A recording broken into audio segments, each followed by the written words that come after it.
Cristiano Ronaldo's agent makes definitive claim about future amid Sporting Lisbon rumours. The Portuguese club lifted the league title this week, but despite his mother's wishes, a return this summer for Cristiano Ronaldo is unlikely. Cristiano Ronaldo will not return to Sporting Lisbon this summer despite the club landing their first league title in 19 years. The Lisbon-based Giants were the first club of Ronaldo's senior career, and with the future of the 36-year-old increasingly uncertain, it had sparked rumours that the superstar may return to the club. Ronaldo's contract at Juventus expires in the summer of 2022, and it has been suggested that the club will look to cash in on him this year rather than risk losing him as a free agent. The outgoing Italian champions also must reduce their wage bill if they are to rejuvenate their squad, and the prospect of missing out on Champions League football next season has further increased the likelihood of sales. That speculation increased substantially as the 36-year-old's mother Dolores Aveiro explained in the title celebrations, "I'll talk to him to bring him back. Next year he will play in Alvalade, the home of Sporting." However, despite the hopes of Dolores and the fact that the player himself has indicated he would like to play for the club again before he retires, but it does not appear that will happen next season. Ronaldo's agent Jorge Mendes has spoken to rule out the forward moving back to Portugal next season, despite his joy at the club breaking their title barren run, which had stretched back to 2002. Mendes told Record, as per Goal.com, "Cristiano is proud of the title won by Sporting, in fact, as he has publicly demonstrated, but at the moment his career plans do not go through Portugal." Ronaldo netted 5 goals in 31 appearances for Sporting in the 2002-03 season before joining Manchester United, where he established himself as one of the world's best talents. Despite a move to Portugal seemingly being ruled out, Ronaldo's future beyond this summer remains unclear.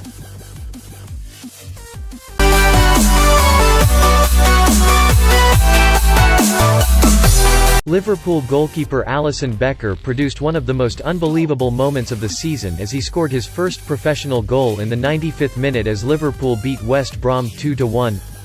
Liverpool goalkeeper Alisson Becker scored an incredible 95th minute winner against West Brom as he fired in a header with the last touch of the match at the Hawthorns, and afterwards he opened up on the difficult year he's been through. Liverpool were poor in the Midlands, and went behind through a Hal Robson-Kanu goal after a defensive mix-up. Mohamed Salah got the Reds back into the game, but it seemed they were destined to settle for a point before Alisson came up for a corner in the final minute of the game.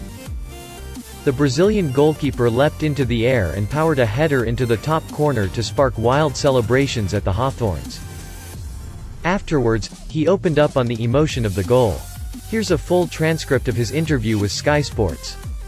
Family. But football is my life, and I've played since I remember as a human being with my father. I hope he was here to see it, but I'm sure that he has seen it with God on his side and celebrating. It's for my family, for the boys. What a fight. Sometimes we are fighting and things are just not happening. Just scoring this goal, I am really happy to help them because they fight a lot, we fight a lot together, and we have a strong goal to achieve the Champions League because we won it once and everything starts with qualification. I can't be more happy than I am now. On practicing headers in training. Sometimes in training, like we are in the crosses and we are waiting for our time, if you are there and the ball comes to you, you try to do something, but just to have fun. I don't train to do that in the game.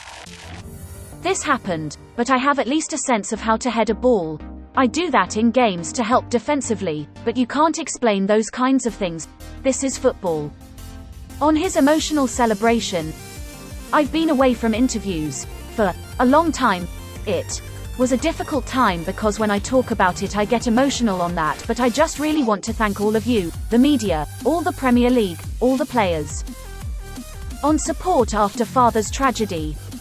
I received letters from managers, from teams, for example, Everton and Ancelotti, Man City, Chelsea.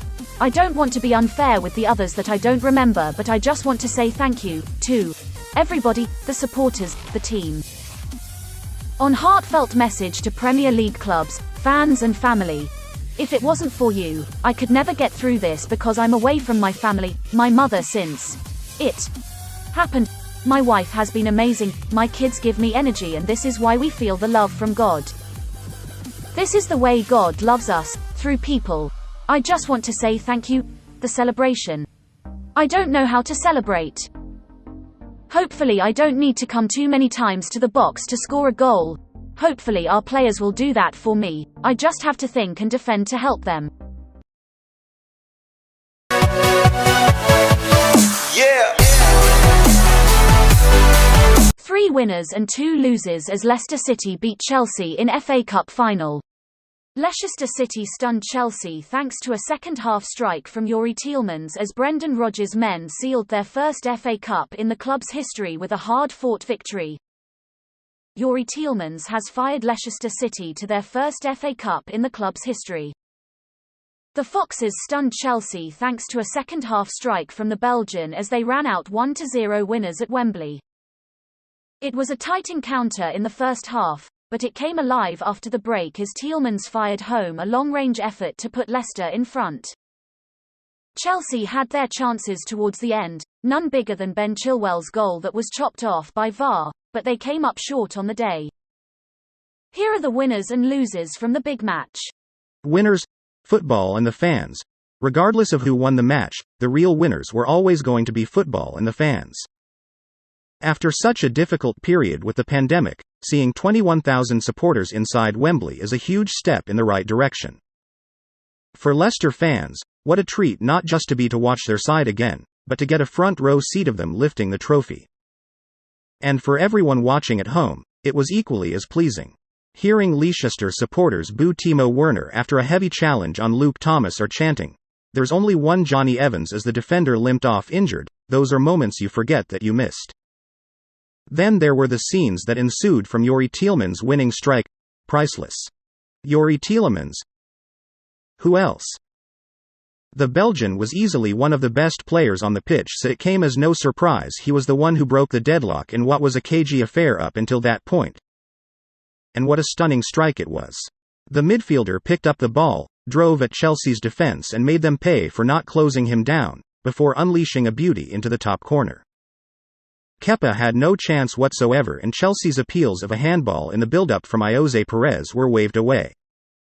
Tielemans was the match winner and produced one of the best strikes ever witnessed in an FA Cup final. Brendan Rodgers, the head coach, outmaneuvered Thomas Tuchel to win his first piece of silverware in English football, and it was thoroughly deserved. He's been a breath of fresh air since arriving back in the Premier League from Celtic, and now he has the trophy to cap it off. It just happens to be Leicester's first ever FA Cup as well, a remarkable achievement that will only cause his stock to rise. Leicester were more than a match for Chelsea, and the victory was fully deserved for the Foxes. Losers. Thomas Tuchel. Tuchel hasn't taken many L's since arriving at Stamford Bridge, but this is one of them. The fact he has led Chelsea to 2 finals considering where they were means some perspective is needed, but they didn't threaten Leicester nearly enough. Kai Havertz and Ben Chilwell's omission were questionable considering their recent form, but even when he did make changes, they came too late in the day. He got this one wrong, and all of a sudden, he is faced with a big few weeks as they try to seal a top 4 finish and none other than a Champions League final. Tammy Abraham. The English striker will feel hard done by that he was left out of the matchday squad. Abraham has been surplus to requirements under Tuchel since he arrived at the club, but it was surprising to see him not even make the bench. Timo Werner started as the number 9 but failed to create any clear-cut chances, and having an Abraham at Chelsea's disposal wouldn't have been the worst option to turn to. The fact he wasn't picked as a substitute surely does not bode well for his Chelsea future.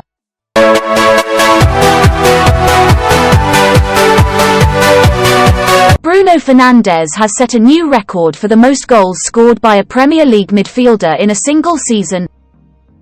Fernandes opened the scoring for Manchester United in Thursday's league clash against Liverpool after 10 minutes.